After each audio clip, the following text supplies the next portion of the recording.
This is Jack Davis. The time is 7:02. I call this meeting of the RTM Finance and Budget Committee to order. First on our plate is discussion and action on the acceptance of a gift for the creation of a pickleball court at Cherry Lawn and the authorization of $45,000 for acceptance of the gift and the appropriation.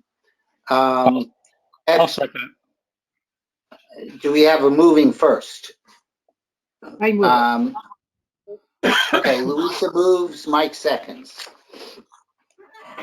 Pardon all the puns that I'm going to make here. We're secondary, so the bread and butter of this situation on the pickleball is that the Board of Selectmen requested that the group raise at a minimum $40,000 and up to $45,000 to install the courts. It went a little sour because the Board of Finance modified the appropriation to equal to what the first bid was, which was $35,750. However, they gherkined up, and last Tuesday they modified their appropriation to $45,000. Adele Conniff and I have been working on this with Wayne from the beginning to ensure that it's $45,000. The one that you have in your envelope that received today is for 40. That will not be what we're voting on. The group has raised $40,000. It's a very popular sport. There will be 4 on the 4th tennis court at Cherry Lawn. The other 3 are in our budget to be redone. So is there any further discussion? Oh, if the $35,750 was for the courts, but as they raise more money, they can use it for fencing and other aspects associated with the pickleball. Any comment or discussion on that? So we still go and vote right now? Iris has something to say. Will the town All right, Iris, go ahead. Will the town be maintaining them just like they would maintain the tennis courts? It's Yes, just it'll be a pickleball court and not a tennis court. that's correct. There's 4 that I guess each quarter of the tennis court ends up with having a court so they can put 4 of them on. Oh, And I believe I've watched some people play while I was at Cherry Lawn. I was with Ollie at the playground, but my grandson. But my understanding, it really has taken off. The senior men's group has been a good part of the fundraising on this, and it seems to be very popular. it's fun to play and it's not as hard on your body as paddle. I'm at Cherry Lawn almost every morning, and there's always something going on from like 8 o'clock on. It's really well used, and it's nice to see a lot of activity there. It's great, a lot of fun. It's a lot of fun. Yeah, no, I'm for it. I just was curious as to that it really doesn't cause any more expense because it's the same maintenance probably as the tennis court down the road.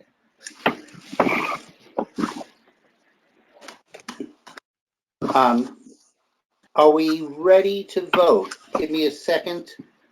I am having somebody who's having a little problem with getting in, so I'm just sending them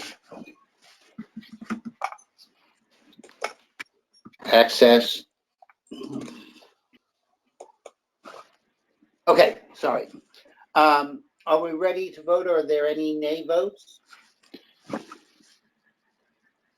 Hearing none, are there any abstentions? All in favor, say aye.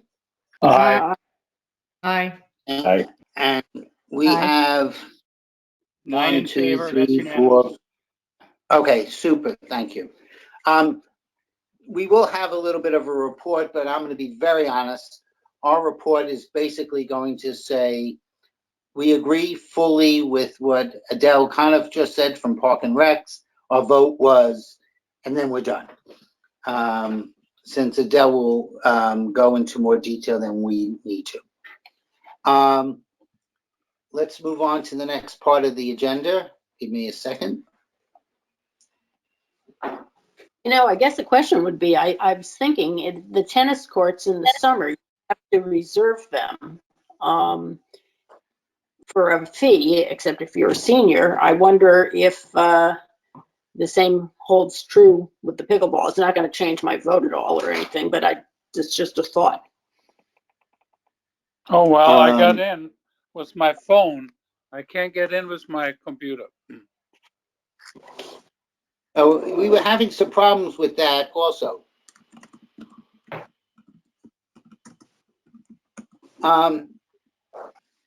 So the question that you had, Martha, is for tennis courts. I think there is, a fee to reserve the courts. And so I just wondered if the same will hold true with the pickleball. It's nothing, that influences the vote here at all, but.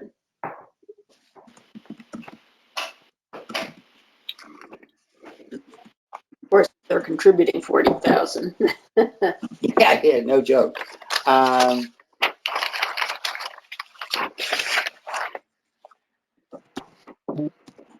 I just sent that question off to Pam and Adele. It's worthy to get an answer. I have another question quickly. Those the pickleball balls are, the court is the only one that will be used is next to Brookside. The one in the middle will be still 3 tennis courts, because I have seen them playing also in the tennis courts. Yes, I think with this, with moving them there, the intention is that the single court off to the side will be the pickleball court, and during the and the other 3 will be tennis. But again, it's going to take some time to. I mean, they're scheduled to be rebuilt, so I don't know if they're scheduling to do it in the fall. I can't imagine they're scheduling to do it in the middle of the summer.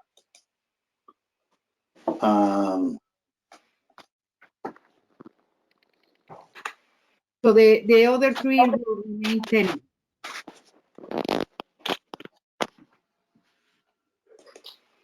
Sorry. Yeah, the other Go ahead. courts will be tennis courts. Yes. So we've taken care of that. I wanted to, because we only have part of the committee, I want to be brief on some of these things. On the capital reserve analysis, That's Bert. there, I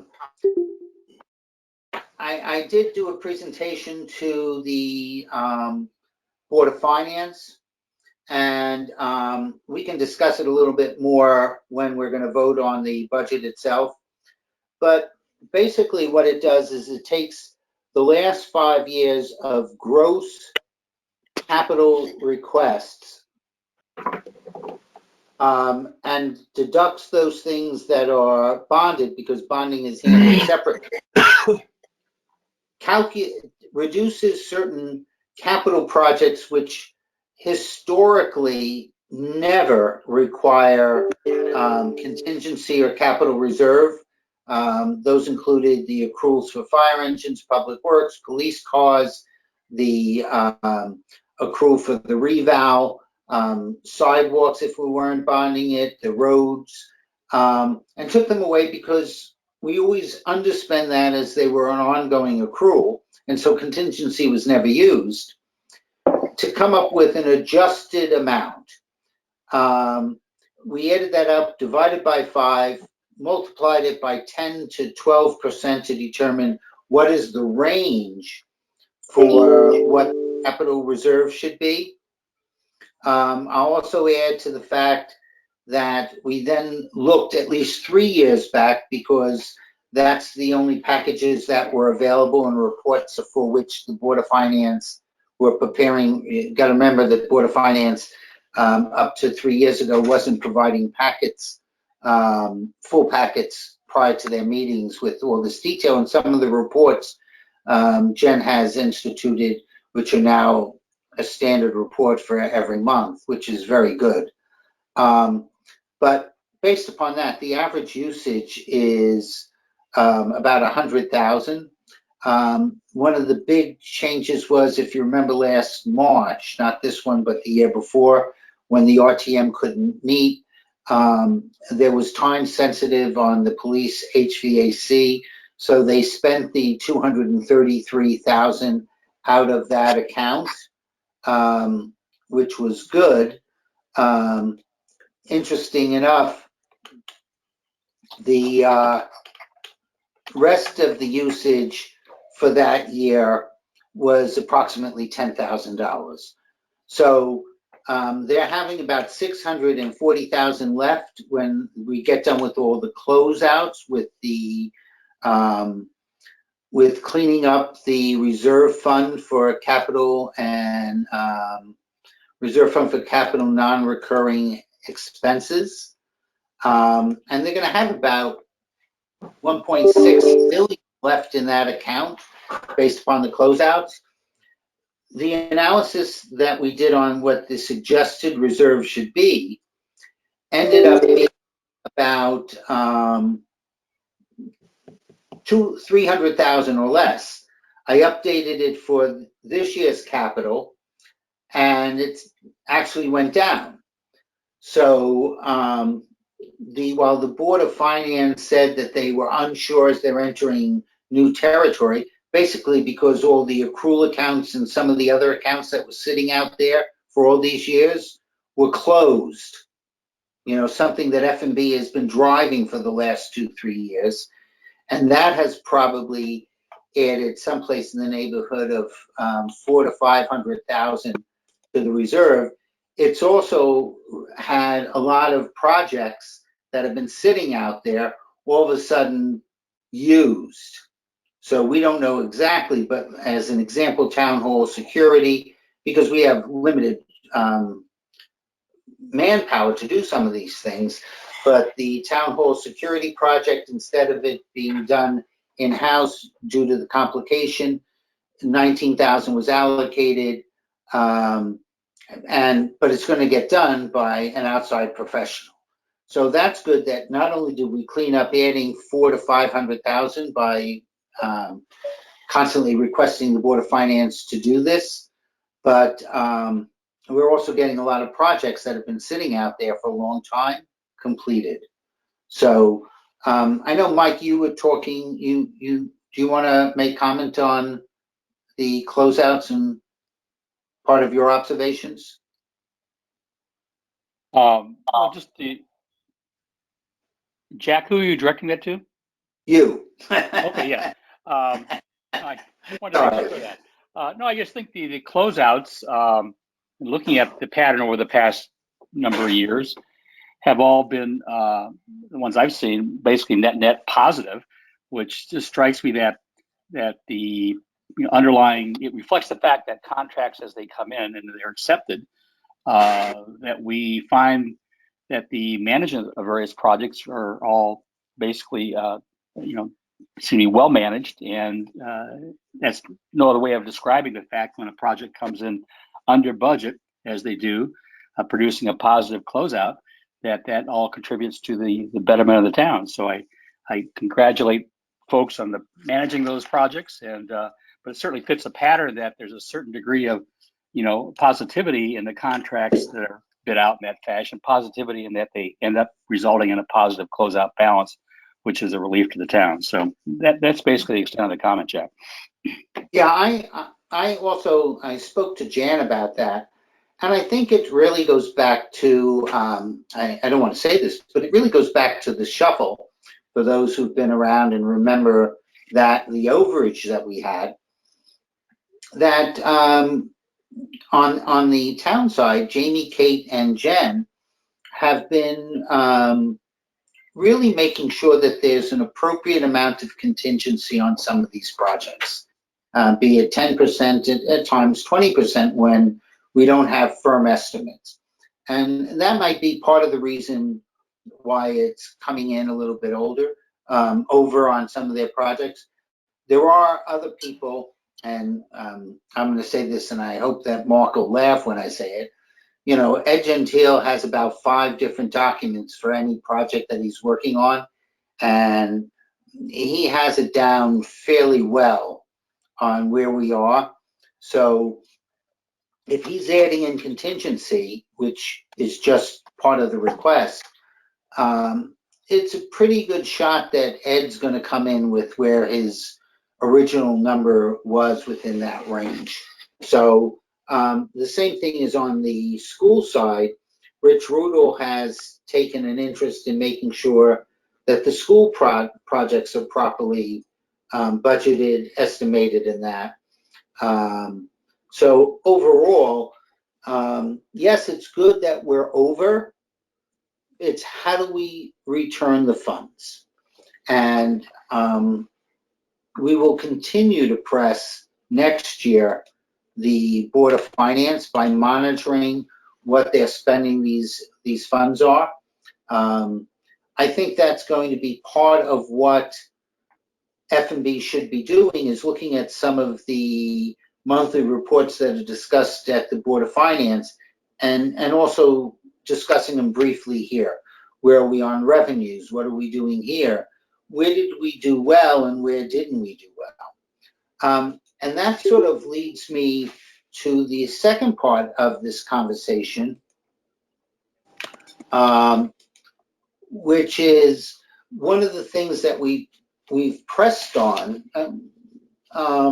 You know, F&B, how to put it nicely.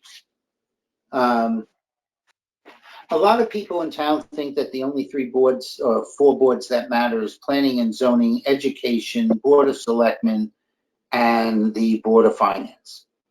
But if I look back over the last 6 years, F&B has taken an active role in managing some of the town finances. We always try and do it in conjunction with either the Board of Selectmen, Board of Ed, or the Board of Finance. But we did the work on the closeout of the reserves, which allowed us to pay down debt. We've had input into some of the policy on accepting gifts and that because of how one of the gifts was structured.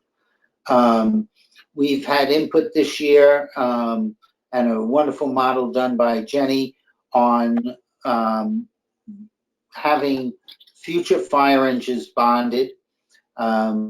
We were able to get the Board of Finance to really go into the reserve fund for capital non-recurring assets, of which I was able to participate on.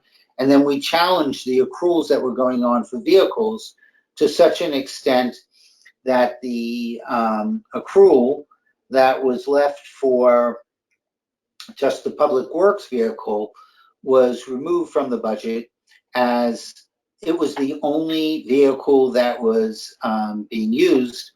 And as Bert mentioned, Bert von Stubenagel, for those who are listening live, mentioned there's a principle in accounting called consistency. Bert, can you hear me? I can hear you. When you're done, I want to say 2 things, but Why continue. don't you talk about the consistency accounting and say your 2 things?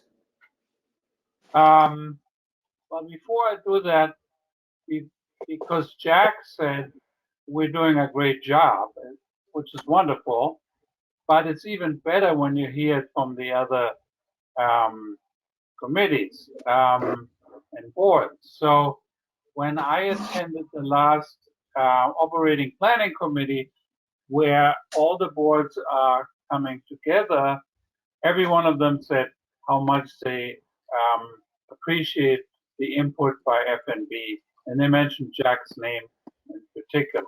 So that's here. That's even better than we say it. We know we're doing a good job, but when they say we're doing a good job. I like that even better. Then on some of the accounting issues, this will come up a little later when we talk about what we're doing this year. I guess with the capital and the money being moved back and forth between the general fund and operations and capital accounts and operations. And there will be a suspicion of we're doing something that is not consistent, and that is not the case, okay? And it can be very well quantified and explained to the people who want to know what's going on in the budget, because they got all these different items going on. And so this is not inconsistent, okay? And I think that the budget is in itself is, and we will get to there, I guess, in a minute, is consistent with what the town has done previously, and it's consistent with standard accounting rules. So we're all in good shape, okay? That's all. Well, I wanted to add, and Bert raised this before, the principle of consistency in accounting says similar items should be treated the same way. And that was part of the rationale where I suggested in a written document and then publicly to eliminate the $164,000 accrual for the public works vehicles, because we were not accruing for fire apparatus, Board of Ed equipment, Park and Rec equipment, fire or police vehicles. And so that reduced the budget by another $164,000, or almost the equivalent of 2 basis points. But it is working in conjunction with the Board of Finance and moving ahead. So that's just part of the things that F&B has been doing over the years.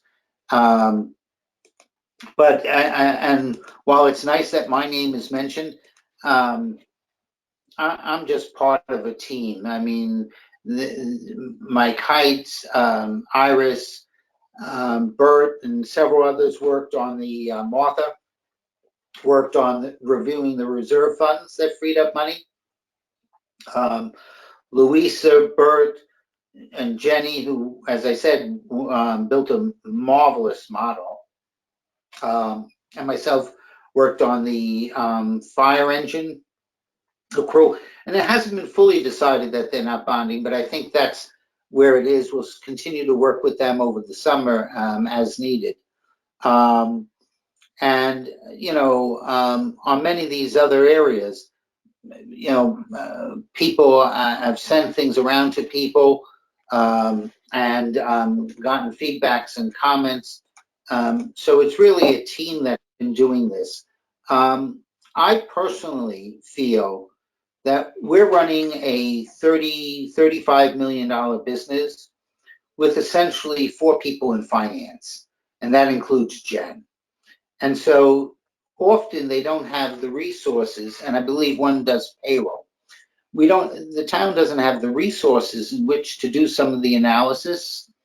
And since a good number of us are retired, I think that we can provide some of the resources to do some of the analysis in conjunction with the either the finance director, the Board of Finance, or others, to help them out and then present concepts and ideas, which ultimately either modify how the town is policies, or actually saving taxes, which is really what our focus is. So Jack, with Jack, that, we just. this is great, but our job is twofold. Yes, we work with the different boards, and I think we work very well. So, but the other thing is we have to communicate whatever comes out to the taxpayer. That's really our role also. And for that, we don't need to have the trust of the people that we're doing our job. And so this meeting tonight and other meetings are part of that. They know we're really working hard on understanding where the money is coming from and where the money is going. So that's really what FNB is all about. And I think because it does encompass all these different boards, and we have expertise and we have people working on the Board of Education issues and the Board of Finance issues and the Board of Selectmen issues and even planning and zoning. It comes all together in one group, okay? And I think I speak for all of us. This is a very rewarding experience to do that, especially this year when it was more difficult than in any year that I would remember. Well, yes, we're also fortunate we have, and this is not a cast any dispersions on any other committee, but we have some really qualified people from many different disciplines that bring different opinions to look at any problem. So I think that that's always helpful when we can look at things from a lot of different ways. But from that, I want to go into briefly discussing some of the budgets and what's going on. And at our next meeting, when we'll ultimately be voting on the budget, I'm going to be if you remember last year, I did some reconciliation of some budgets from what was originally cast or approved to what the final budget is, and I do a comparison from year to year. And it's just where I believe is, while everybody focuses on the mill rate, I personally think the mill rate is the wrong place to focus. And that is because our boards control the numerator, but the market controls the denominator. And so if you can't control both parts of it, you focus on what we can control and what our boards can. So, I mean, I'll give you an example. In 2015, the grand list declined so significantly that the mill rate went up by 14%, but our expenses didn't go up like that. Conversely, on the next mill rate, the increase was over 2%, but the actually approved budgets from both the Board of Ed, Board of Finance, and the Board of Selectmen, after the adjustments, was up about 1.3%. In addition, it matters, what happens on a new grand list. So based upon the 0.7% increase in the grand list from fiscal year 21 to 22, using the 21 mill rate of 16.33, that generated $696,000 of revenue to the town to cover increases in expenses. Another point is, it's very important which collection rate the Board of Finance chooses to use.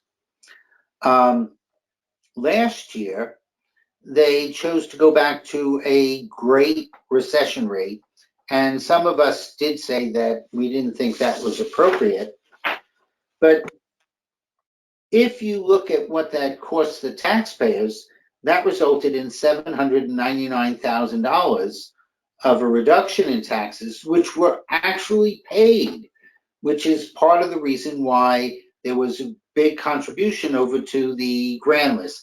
That represented almost 9 to 10 points on the basis points. Also, the way the normal collection rate is determined is they take the last 5 full years of collection rate. So even if we're collecting high in fiscal year 21, it's really 21, 19, 18, 17, and 16. And they see what the average collection rate is, and then they reduce that by 25 basis points. Well, that 25 basis points is another $370,000 that we put in there as a cushion because you never know what's going to happen, but it's typically almost 99% of that is collected. So from my perspective, the questions that we should be asking, and part of what we'll be reporting on, is what are the requested operating and capital budgets from one year to another from the Board of Ed, the Board of Selectmen, and remember the Board of Finance controls the debt service, so they're part of that budget as well. What does the Board of Finance intend to bond? What is the debt service fee year to year? Part of the 3% increase this year, we have to remember, is that we paid down debt early, which created a blip in our schedule because fiscal year 21 had $1 million less than what was budgeted simply because we paid it off early. How did the new grand list grow? How does that affect us? What are the projected funds to be returned to the fund balance from the Board of Ed, Board of Selectmen? And what are the total projects closeouts being added to the capital reserve? Part of that is this year, there's 1.6 million net increase in revenue from what was attributed to the last year.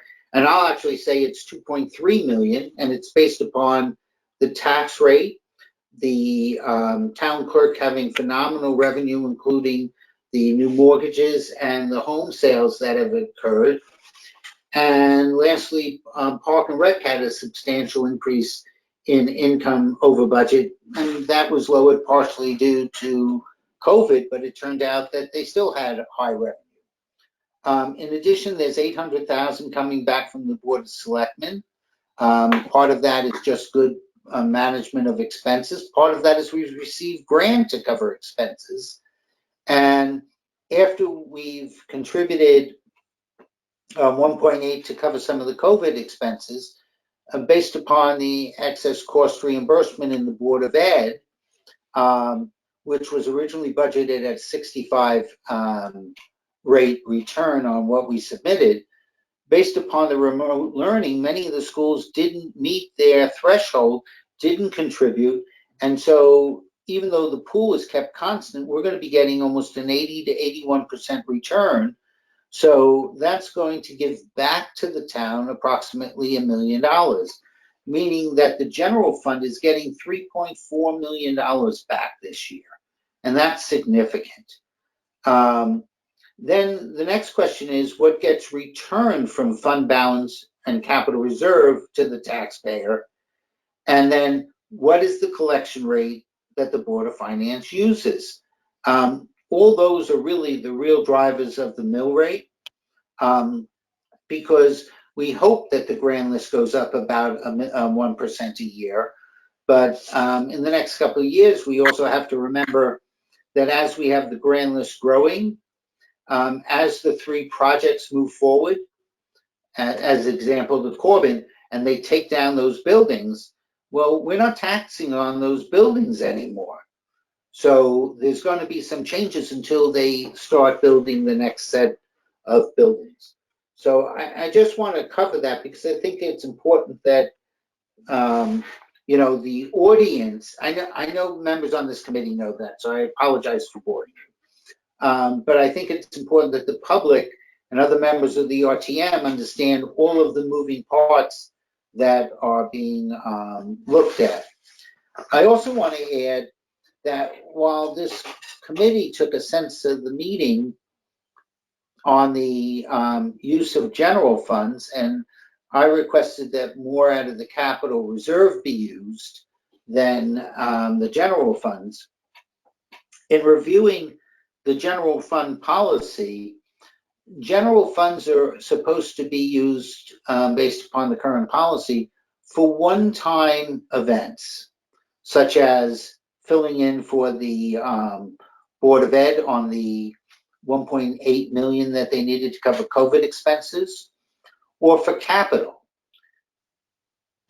The guidance that they have will not contribute general fund balances to reduce operating expenses. So that sort of brings us into the budget, where if you look at the capital based upon what's bonded, what is being, the $1 million being contributed from the capital reserve, and the 2.7 million plus change that's being contributed from the general fund to pay capital, there's zero capital in the budget, which means even if anybody on the RTM was going to suggest a cut to capital, it has no effect on the mill rate. Mike, Mike, you and I talked, and Well, I just think the only point I was going to add was just to be clear that when we say capital, we mean the capital projects that normally come up year over year.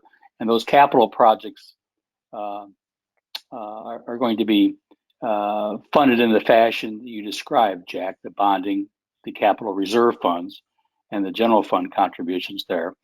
And that I think in pulling this together, my understanding at least is that in this fashion, it really negates any role that we would have to weigh in on how those monies are deployed insofar as it being deployed to fund capital projects. That's all, Jack. yeah, I think that's a correct statement.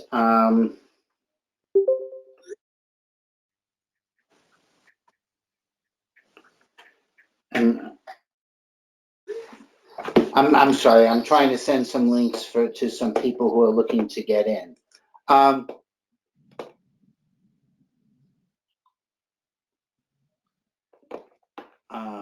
Give me 1 second. Does anybody want to talk about,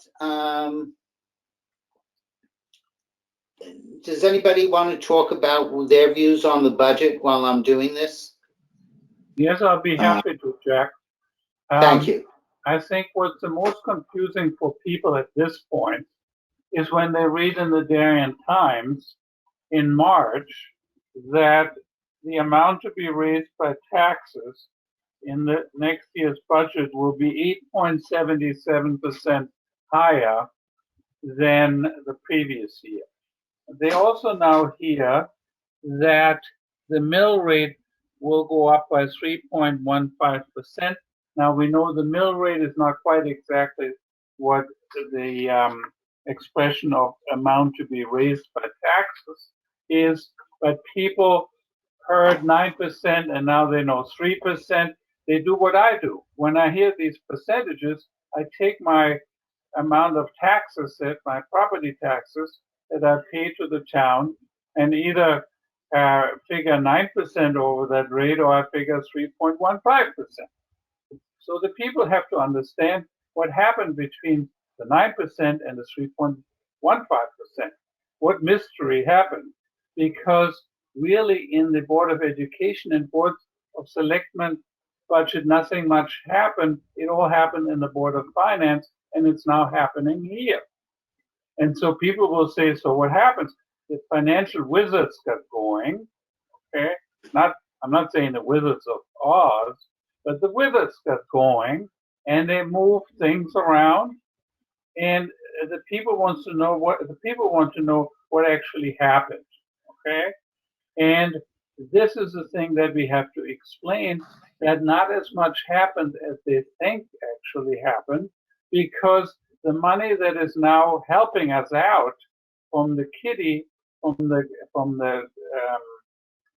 piggy bank, is the money that we have set aside for rainy days.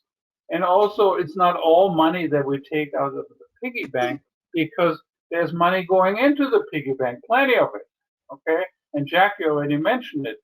There's $1.3 million going in from money that we didn't spend last year, right? Or $1 million in the general funds.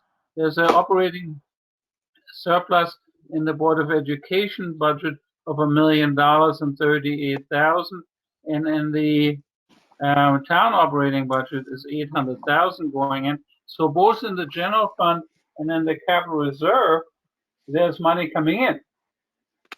And that is what you showed all the members of the FNB. They could look at all these numbers and see that we really, the impact overall on our Board of Finance capital reserve and on the general fund is not as large as you expected when you see these different numbers coming in to help us get to a lower than anticipated a new budget, 3.15% mill rate. So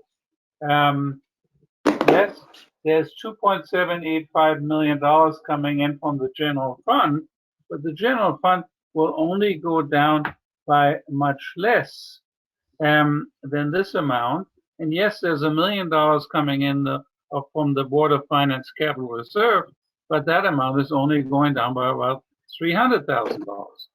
So in the end, measured in the old budget, we have in the general fund and the monies available still in the piggy bank. We used to have 17.3% of an annual budget. Now we're having 16%. So it's not dramatically going down, and it's plenty of money to keep our AAA rating and to keep our finances sound. I think this is what this is all about. Once you get into the small nitty and gritty about, you know, the roofs on the schools being bonded because we have bonded roofs in the past, that's all interesting. But the public at large need to understand this is a very sound budget, and 3.5 and 3.15% is a very good number that I actually did not expect to happen this year. Did I take up enough time now, Jack? Yes, you did wonderfully, Bert. Thank you so much. I was able to send to 4 people the, yeah, I was able to send the link. Apparently, on one of the agendas sent out, they had our March 29th meeting sign-in. So that seems to be what's going on, that people are waiting to see what happened March 29th, which obviously isn't happening today.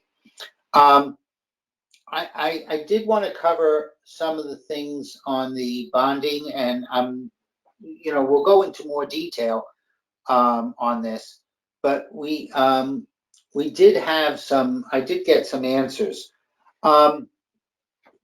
There are 3 things that are being bonded. They include the HVAC system at homes, but this is just the first study to figure out how to fix it. The fix may be someplace in the neighborhood of over $4 million. So this isn't, they're fixing the HVAC. Yeah, I just saw some reaction to that. This isn't the fix. This is just the study so that we know what the fix has to be. The second thing that they're bonding is a roof, which is typical. I forget which school it's at. And lastly, about $760,000 for sidewalks. And I know that was a discussion that we were having about maintenance versus replacing sidewalks. The difference between the 760 and the 750 rather is the cost of issuance. I had a conversation with Jen about this, and also some review with Ed Gentile, and from looking at other meetings.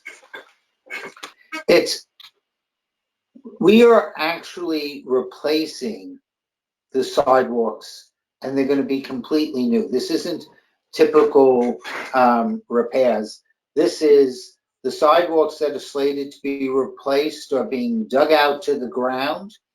and they're either having concrete sidewalks or asphalt sidewalks put in brand new, completed.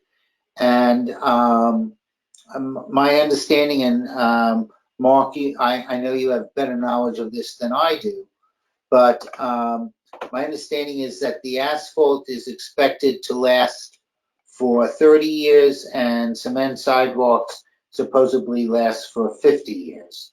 Now, that may be wishful thinking, but since we're only bonding for 20, chances are they're going to last for the 20 years of the bond. I don't know if anybody wants to make any comments on that. Mark, I know this is one of the areas that you raised, and I don't mean to, put you on the spot, but you were nodding your head, so I'm curious your opinion or approach on that. Sure. With respect to the concrete sidewalks lasting materially longer than the asphalt, that's something I've understood for a long time. I don't know that 30 versus 50, but yes, 10, 15-year difference, I've always understood. With respect to the bonding of the sidewalks, understanding that this sounds like more along the lines of one-time replacement down to the dirt as opposed to the regular recurring patch repair. Probably, at one point I was of the opinion that one-time, that regular repairs to existing sidewalk inventory, as we've been doing, I think on a 20-year cycle, wasn't the type of recurring cost that warranted bonding. But as you understood it or described it here, that some of this or most of this is more of the nature of build from the ground up. I get myself comfortable, I think. How's that for a qualified? I love it. I still have a problem with it. This is the second year we're bonding for maintenance of sidewalks. Was last year's bonding, were those sidewalks also going down to the dirt? I mean, I've looked at sidewalks that have been, on the cycle, and they do go down to the dirt. I can think of an asphalt sidewalk going down Rings End, and it was a mess, and it was basically, this was several years ago, dug up. I mean, I think, it's a yearly maintenance item. Up until last year, we never bonded for it. We're just assuming debt down and, kicking it down the road. And, I think we should be paying for it. But, they've spoken, so that's it. But I disagree. Jack, if I could get clarification in your description, are all of these being brought down and replaced with the concrete? Is that the intent here, is to extend the longevity, to upgrade and extend the longevity relative to what we're being? I don't know that they're all being brought down to the concrete, or then replaced with concrete. Some of them will be replaced by asphalt. But my understanding is that, this isn't just repairs and maintenance that you do. You fix a crack, or, in a concrete, you take out two sections and you put in new ones because it shifted or something like that. All of which I would agree with you is ongoing maintenance, no different than what we do on our roads, which I would never want to see bonded. But this is because they're building it, from the bottom up, as you said, and these are completely new replacements. I'm sort of in that qualified spot that you are, Mark. Because I fundamentally, to be clear, do not support what falls into the general category of regular, ongoing, long-term repair and maintenance to roads or sidewalks as being something that should be bonded. And so, I mean, honestly, to me, this looks like a way to, ameliorate the mill rate increase, really. We took a project and we said we're going to bond a sizable project. And, but, I mean, everything, incidentally, Jack, on the budget and the reserves and the grand list and everything. But I think the point should be made, you know, that the spend is really important. I mean, because the spend is something you really can control. A lot of the other is, you know, shifting funds around and whatnot, but the spend is, you know, what compounds, you know, over time. And, you know, the Board of Ed budget has gone up 4%, you know, basis the figures, and the town budget, the operating 2.3, and the capital is up, I think, about 58%. But because we've been conservative over time, so we've been able to shift some funds around and, you know, accomplish a bigger spend, I guess, because we've been conservative over time and not impact the taxpayers, you know, really heavily. Well, I do want to make a little bit of a correction because I did go and redo this. The Board of Selectmen, which includes the library grant, which is only up 2.6, 2.7. The Board of Selectmen budget this year is not too far off the Board of Ed's budget increase. Board of Ed is up 4.03. Board of Okay. Selectmen is up 3.72. And that was the point that I was trying to make there, that, you know, yes, they cut capital last year. So if I look at the Board of Ed capital, which was about 332,000 for fiscal 21, they're requesting approximately 1.2 million, which is almost a 200% increase. And the town capital is going from 2.1, and by the way, that had 400,000 allocated from the reserve last year, to 3.1 this year, which is 45% increase. So that's why I think that our starting point when we talk about this budget is really comparing what was requested prior to we determining how we spend for this. You know, obviously on the Board of Ed capital, the capital number that I just mentioned excludes the HVAC study and the new roof. The town capital excludes 750 in sidewalks. So I think it's very important to compare what was requested, and I'll correct whatever we bonded last year as well, to do those type of comparisons. Because Martha, I agree with you 1000%. It's what we're spending that determines, and those are the areas we can control. The rest of it is just how we're going to pay for it. And even with the fact that there were certain things taken out of the budget last year, like for the Board of Selectmen, the civilian dispatch was taken out, which is about 333,000, and they returned this year. Even though it's a partial year that they put in, we would have had the full year this year. Those are the things that our boards can control, and those are the things that we should be focused on.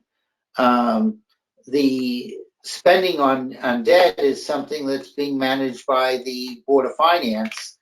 The debt has increased by 14%, but most of that increase is attributable to the $1 million that we paid down last year. Otherwise, the debt service would be basically pretty much even for this year. And it's just as well that we have this little bump up, because we saved about $60,000 to $70,000 by early pay down. So yeah, I think those are the areas that we want to look at. Also, that our debt is going to be paid off rather quickly. I don't have the schedule in front of me. I know, Jenny, you were looking at that, weren't you, recently? Yeah. I mean, well, You wanna- it trails. I mean, we still have, I have to pull it up, but Before, let me just add one thing. One thing that I know, not focusing on the mill rate, there are a lot of moving parts to the mill rate. I understand that, but in the end, if you're a taxpayer watching this, and since 2012, our taxes have gone up over like 25%. And if you keep, the mill rate has gone up 25% because the mill rate. everybody's taxes go up differently, depend upon what your valuation of your house is. Some people Correct. have actually seen tax decreases. Right, and I think that was in John Zagrodzki's presentation last year, how the tax burden is really shifting more towards homeowners, let's just say generally homeowners with who are in the median sale price, which is 1.2 to 1.5 million. So the tax burden is shifted. It's just something to be aware of when we talk about, oh, it's 3%, that's pretty good. Well, those are real dollars over time, and how we continue to work with the Board of Finance and Board of Selectmen, Board of Ed to be cognizant of where this is hitting, and with the demographic that it's really hitting. I do want to do one, though, correction. While I agree that with John's analysis that the tax burden has shifted from the high end, if we break it into thirds, from the top third valued homes to the largest share of taxes being paid by that middle third, the largest increase in taxes has been the bottom third. So homes that are, I'm going to say 1.2 and below, and maybe even 1 million and below, have seen significant increases in their taxes, even when we've had mill rates decrease based upon the reval. So, you never really want to see that type of shift. I was told I can't make political comments, but I'm going to make one. Okay, but Jack, also in the last 2 years, the larger properties have not increased at the same level as the middle properties, and the people are coming in to benefit from our school system and all that. But I want to go back to I want to add, Bert, the fact of the matter is that point that we really have to look at the operating budget, because that is something that's going to be haunting us every year and every year. It's not, we can move capital around and we can deplete some reserves or clean out some reserve funds. That's all one-time stuff. But we need to be cognizant of what we're doing on the operating side. And I think, looking at, having 4 more dispatches this year, promoting 5 special ed teachers to special ed teachers to assistant principals. This is money that's going to be paid every year from now on. And there should be a message from us going out that what we did this year, we can't do every year. Okay? If this is what's going on, this is a one-time thing, but this is not going to happen every year. The operating budget needs to be in a better controlled. There should be guidelines before we even start, and even guidelines coming from the taxpayer, coming from the RTM, coming from us, what we think the budget should be like in the following year in terms of operations, so that people understand we can't do this every year. Like Jenny said, the power of compounding will come back to haunt us. Yeah, Bert, I agree, and I understand that, maybe we think of 2021 as a special year because things were adjusted because of COVID, of which many people had no idea of what we would be getting, what grants, other things along those lines, and what expenses would be needed in the school system or in the town. and what the effects of remote learning would be, all of which play a role. I can say that I'm happy that the budget went down from where it was at one time, but it is some one-time effects that are going on here. And I was going to mention this later when we get into some of the budget on the capital again. But, you know, this is John Zagroski's last year's chairman of the Board of Finance. And I could say that there's a couple of legacies, having worked with him, that he will be leaving. One of us is that he was more than willing to work with us on the buddy system, which I do appreciate. And while it had a couple of bumps this year, that still hearing what the Board of Finance is thinking, hearing what the RTM committees are hearing, is very important to do before the horse leaves the barn, so that we don't have a situation where we're cutting things on the floor of the RTM. The other thing is he did change the policy for the general fund, and I think that's important, where we're now at the 12 to 15% range, that we're monitoring that in a different way, and we're basing it upon revenues, which are things that we control.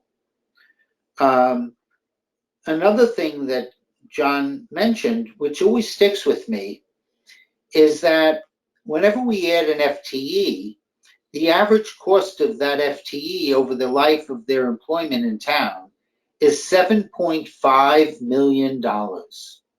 And yet we will spend more time talking about a concession stand and whether or not we should be spending $25,000 than we do on the FTE that ultimately is going to be costing us 7.5. And the last thing that I'm going to get into later is, you know, and the great job that was done in the Public Works Garage. I know, Martha, you were on that committee, but historically, the town, prior to the Public Works Garage and some new methodology adopted, in our schools, in our town buildings, we value engineered a lot of things out of those buildings, only to come back later to rebuild, rethink, redo. And it costs us a heck of a lot more than had we just asked for additional funds on that project or built in the appropriate contingencies of what was going on. And so John was very good in making sure that we're not value engineering things out of projects, be it the cafeteria, Oxford School, the Public Works Garage. And there's some additional projects coming down the road. And, you know, we have to keep those things in mind when, as they come up, that we don't want to value engineer things out to only find out that we have to come back in later. So the reason I'm mentioning those four is that exactly what you're talking about. The additional FTEs have long-term costs for both healthcare, salary, and pension, depending upon what the, you know, if it's not a education-related expense, at least at this time. So I think those are all valid things to keep in mind. I did want to go, since it was discussed, on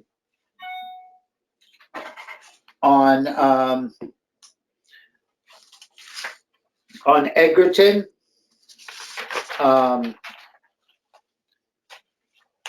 The estimate is, if there's anyone who wants, I see where my stack of paper is. Does anyone want to talk about that project? I know that I sent out numerous letters that Jamie had received on the project from local residents, but you know, now's the time to start the conversation.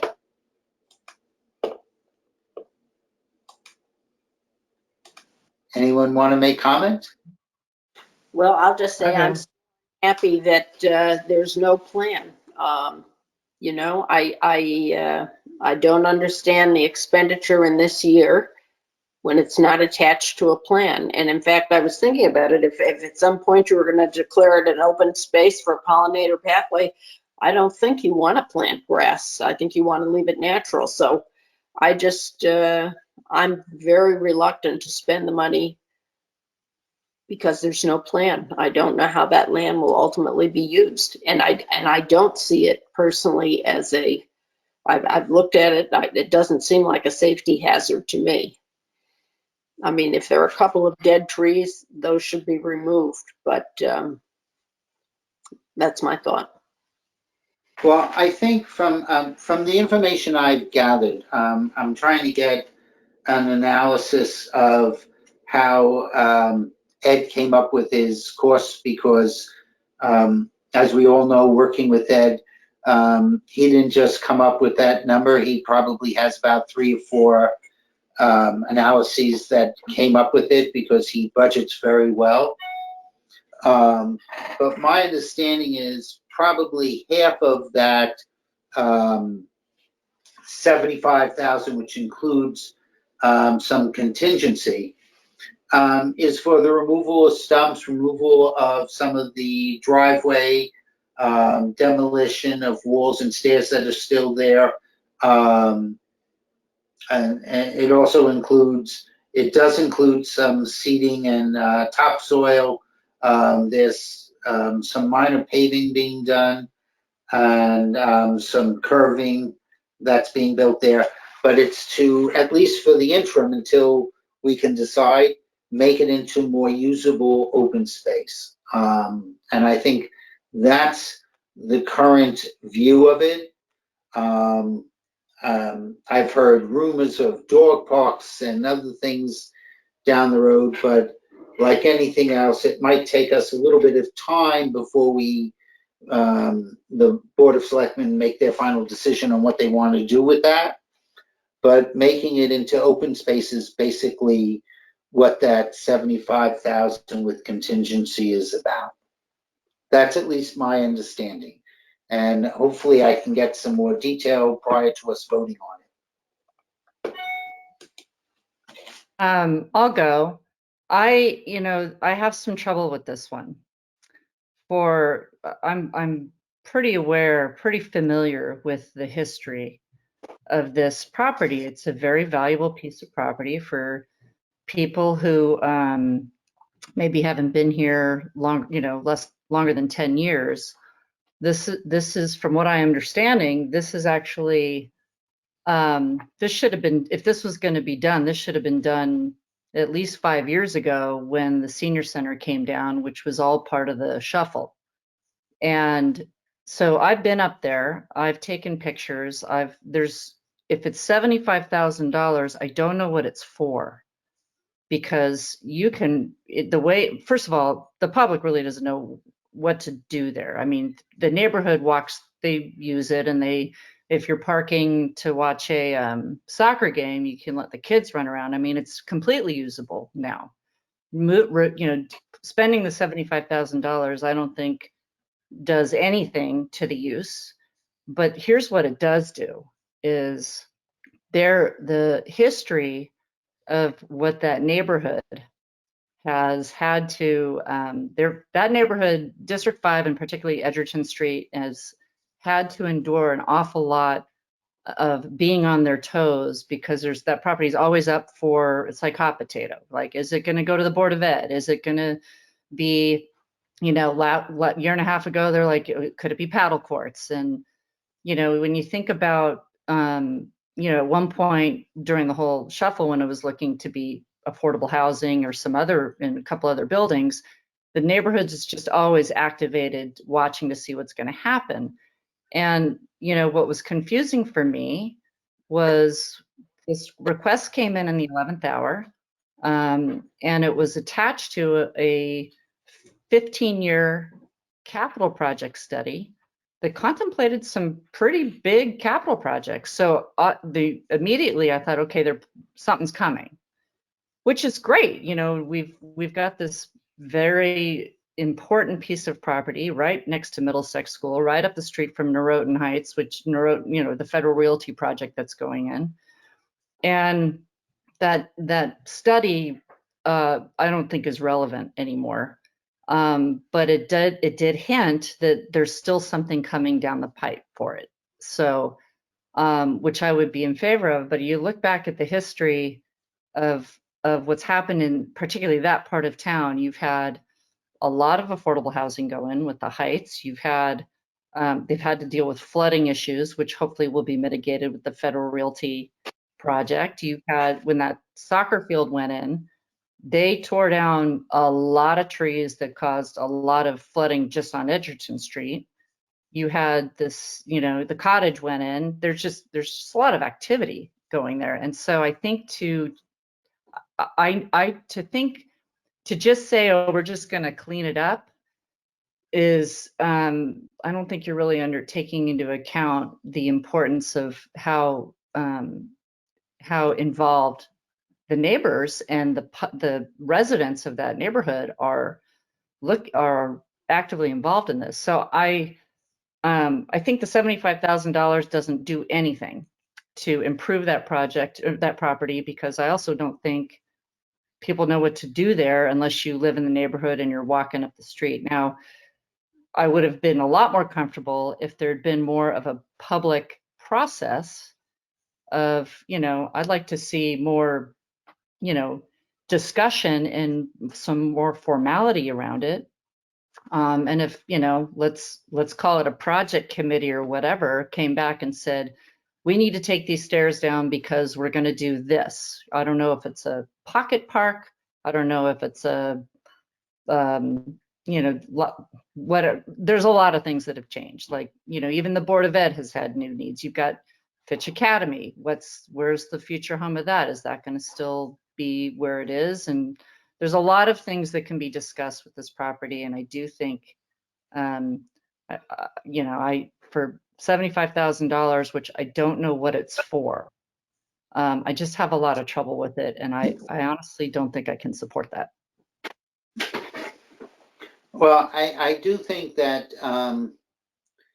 if that's the feeling of the committee, even if the decision is not to remove it from the budget, I think it's worthwhile that we can mention it in our discussion when we explain the budget. I think that I think, Jenny, you raised many good points on what you just went through. Yeah. Is there any other discussion Just on education? Just a quick comment. It's kind of makes me think of the 30,000 that was being spent on the equipment last year, where we didn't really have any supporting factors to it. And so I think that this 75 needs more supporting facts. It's like, there's just. Well, yes, that's part of the reason why I requested an Ed Gentile's analysis of what he intends to use it on. I know it must exist out there because Ed just doesn't pick a number out of the sky. Yeah, no, but it's So also why? Like, why now? Like, why not? Why next? Like, I trust, yes. I trust Yeah, Ed's numbers. It's not that I don't trust the numbers. It's a lot of money to do something. And I believe his number. I just think it's an awful lot of money that isn't going to change the use of that property one bit. And I think in the name of, you know, putting on I represent the taxpayers, and I know that's not my district, but I know a lot of people in that district, and I know what they have had to endure in terms of always being on their toes. You know, they would very much like to have an answer on, like, fine, let's give it a home. Let's, you know, I would encourage the Board of Selectmen to really bring it back to life, because, you know, and to discuss what's the need and what should this be once and for all. And even if the answer is, okay, for the next 5 years, it's going to be X, or the next 10 years, it's going to be X, and then we're going to revisit it again, that's an answer. But this limbo thing is, you know, if you're going to spend $75,000 and then a couple of years from now, you're going to, let's call it a pocket park or whatever, we're going to remake it for us. We're doing it again. We're spending that. We're gonna dig it all up again. So, I think, and I would. The only way I know that answer is if there's a public process, and I'm not going to call it a building committee, but if it's a committee formed for certainly people in that neighborhood, and not necessarily can't just have, you know, it's not just elected officials and those appointed. It's got to be really representative, because this, I think I just think that would be a proper way to do it. And like I said, I was very confused when that 2006 capital study was attached to it. You know, it sent up a flag for me. So, and I do think, you know, I think clarity and direction, it just felt like an afterthought. That's what it felt like when it came in late like that. Yeah, this is Bob Lyons. Quickly, I agree that both with Jenny and Iris and Martha, that we just need a plan. We need some meter on the bones, because otherwise it just doesn't feel thought through, and money's too tight to spend, I think, on a project that's not thought through. It doesn't seem thought through to me.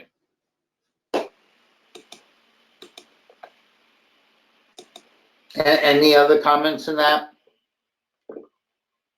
I'll weigh in, Jack, in the, you know, we just, I think I submitted one of the questions relating to this several weeks ago, and not having the project attached to a plan, to me, that doesn't make sense. This is a sizable amount to clear a lot that I think it was Jenny. I'm agreeing. I don't see how it changes the use much, if at all, to clear out some stumps and make the trees and those steps that are there. I've walked that property multiple times since this came up, and so I'll just get on the record that I'm of the opinion that without a plan, this is a lot to spend. I don't doubt the numbers. Public Works always does a nice job. There may be more they're having to do there than what us lay people may think constitutes seeding and pulling stumps, but that's my thoughts. I'm going to ask a different kind of question, which is that even if we all agreed that this was the project to do, and the pricing was correct and Ed had done the numbers correctly, is there an immediacy that we will be missing if we don't do it this year?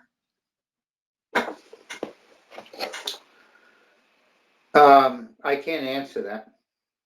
Does anybody know if there's something that happens if it gets postponed for a year? Okay, I guess that would be my question then. We can, I think that it's probably,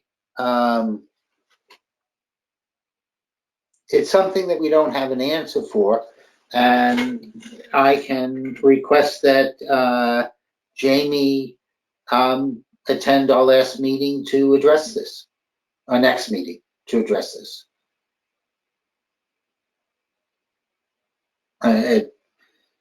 Because I don't have any answers to the questions you've asked.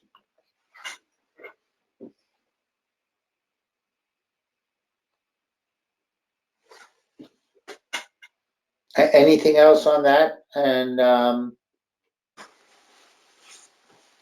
we can move on to the next, but I want to make sure that everybody's had a chance to have their voice here. I do want to move on briefly to some of the Board of Ed capital requests. And you've heard the discussion of the removal of the portables, which my oldest daughter had, and she's in her mid to late 30s at this time. And so they were around when she was in Oxbridge and Royal. Also, the rethought out library and some other renovations to that. And I'll keep this brief, but the way I look at this is, and I know I mention my grandson often, but he's a pretty fearless child. I was with him over at the Weed Beach playground, and he got a little bit frightened of going down the fire pole that they have in the middle. So instead, he jumped 3 to 4 feet off the platform to get down, rolled in the sand a little bit, and as his father said, I wish he got hurt just a wee bit so he wouldn't do that again. But he just dusted himself off and went right back onto the apparatus and considered jumping off again because he thought that was fun. But so the Saturday before Easter, he had the area that he lives in, Newark, it's a small little community, they had an Easter bunny, and this fearless little kid was shaking. And every time the dad, who was the Easter bunny, every time his mom tried to move him a little closer to the Easter bunny, Ollie was taking 2 steps back. And because that Easter bunny scared the bejeebies out of him. So that sort of brings me to these 3 projects that they're talking about, of requesting a building committee to have all 3 projects going on. And my own evaluation is doing renovation to 3 schools is a lot more difficult than building a new one. I'm building the new one. Here's my education specs. Tell me what the latest and greatest is in education, what the standards are for by the state for education, and I'll give you a new building and figure out how I'm taking down the old one. By the way, this new project would be resizing certain classrooms also to comply with the suggested size of classrooms, as some of these buildings are old. And as Bert said, he's not sure it wouldn't make more sense just knocking them down and rebuilding them. But running 3 of these projects at the same time, with the amount of difficulty, the amount of time that's necessary, the amount that we have to put together another very good committee, and Oxbridge is run superbly and has great participation. Hopefully, in some of these projects, we like to be able to move some of the experience from one project over to the next. But since Oxbridge will still be running, I'm not sure that that's going to be capable of being done. I will tell you that running 3 renovation school projects at the same time is my Easter bunny. It scares the bejeebies out of me. I think it's something that I'm voicing my opinion on. It's not that I have a problem with having one building committee to deal with all 3 schools, but the concept of doing all 3 of them at one time has me very nervous. It brings me back to John Zagroski and the value engineering, and that if you're running 3 of them, again, this is going to amount to the same time that you're doing for Oxbridge, but you have it 3-fold, and each of these schools are different, so that the requirements are going to be different. It means that it's more apt for mistakes or value engineering things out of the project. So I did just want to make my voice heard on that. I will be speaking to people voicing my opinion, but it is something that I think would be worthwhile that we discuss. Not that we're against the building committee, not that we're against moving forward, not that we're against having the proper size in the classrooms, the new libraries, and finally getting rid of those portables for too many reasons, but rather how we go forward on it is the thing that I'd like to talk about and be able to present to both the Board of Ed as well as the Board of Selectmen who will be forming that committee. So I don't know if there's other thoughts on that, but I did want to present that to this committee because some of the Board of Ed capital may be rolled into these projects at a later time once they figure out what's going on. So, any other comments on the budget? I will try and do a reconciliation, get it out, have the new verbiage out there for you. I see that Adele is on the line. Adele Coniff from, if she's still here, is she still here? Did she leave? No, Adele's still here.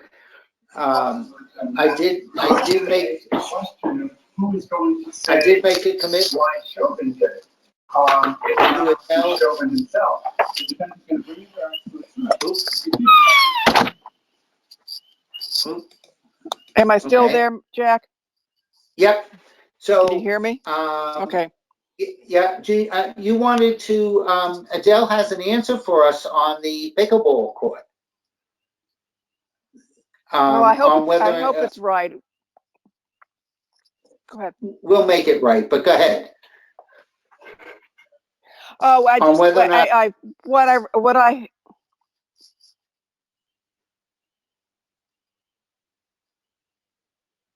Oop. Adele, are you still are you there? there? Yeah, I'm here.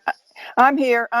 I'll just talk, okay? Because when we talk over each other, I don't think we hear. Okay. I have internet issues, but here I am, and to the best of my ability, I believe that there isn't any plan for reservations for the pickleball courts.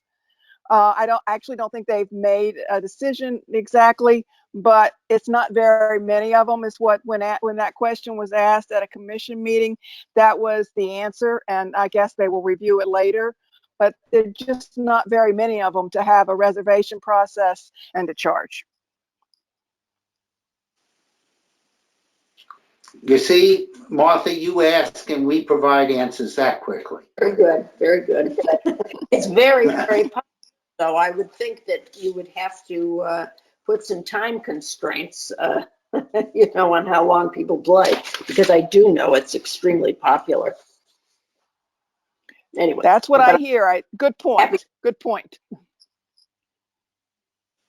The other thing that Adele will be happy is that I don't perceive that anybody is proposing any cuts to Park and Rec this year on the capital side or on the operating side. So No, we're good. Bob and Mike, Okay. we looked at it, we're all good. We're good. Excellent. Adele, thank you so much. You're welcome.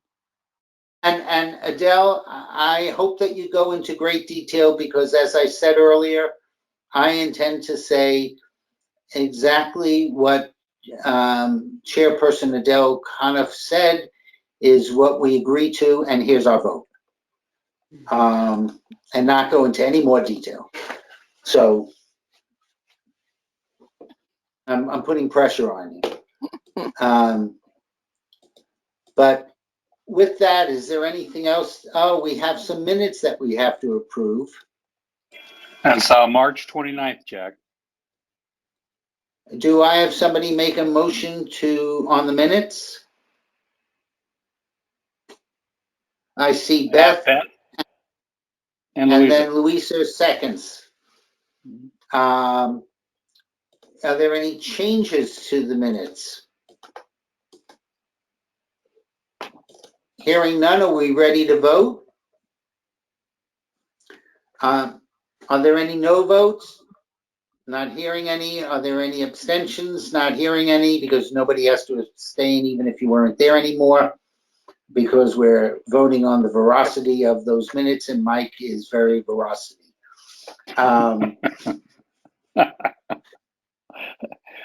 All in favor, say aye. Aye. Aye. Minutes pass We will have a more detailed conversation on the component parts of the budget at our next meeting, which I believe is the Thursday prior to the Monday vote. And with that, I'll take a motion to adjourn. Oh, come on, somebody. I'll take Iris. Do I have a second? I see Beth. Those of you who are on school break, enjoy it. The rest of us, we're on break all the time. So, all in favor of adjourning this meeting, say aye. Aye. Aye. Thank you, Mike and Jim, for doing this meeting. This meeting is now over. Thank you. Thank you, Jack. Thank you.